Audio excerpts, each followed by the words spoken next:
Well, Link Hut City Church, good morning. I'm Craig Marsh, and it's an absolute privilege and a thrill right at this moment to share with you just a little bit about my life, what God has done in it.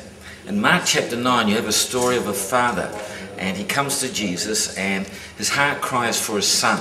And he says to Jesus, if you can do anything, take pity on us and help us.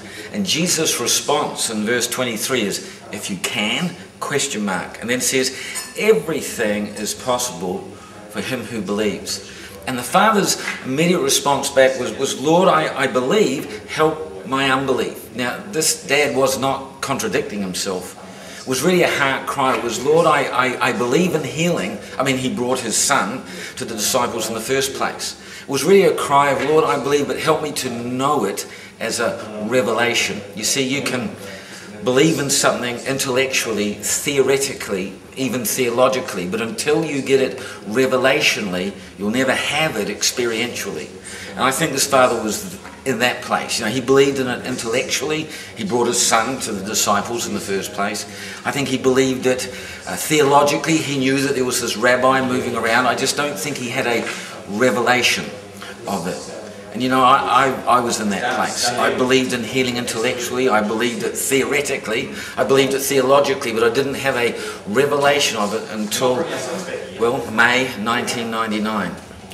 In May 1999, in the last weeks of my life, dying of gastrointestinal cancer, having had most of my stomach removed surgically, in the last weeks of my life, God sovereignly, supernaturally, miraculously, recreatively healed me. On that day, I remember standing there and I stopped telling God what to do and how to do it. It came down to one thing for me. God, that I would know you, that I'd have some revelation of your heartbeat. And in that moment of surrender, not giving up, but in that moment of absolute surrender, he sovereignly, supernaturally, miraculously healed me. And everything that had been surgically removed was miraculously replaced.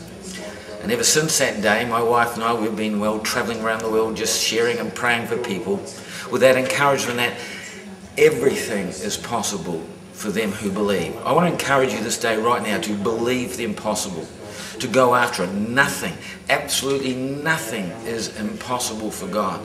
And if he can sovereignly, supernaturally heal me and replace even that which the surgeons took out, he can touch you, change you. Don't be satisfied for just small things. Go after the big things. Believe for audacious things. Nothing is impossible for God. Everything is possible for them who believe. Get it as a revelation, because if you do, I tell you, the revelation will become greater than any situation that you'll ever face. Nothing is impossible for God. Go for it.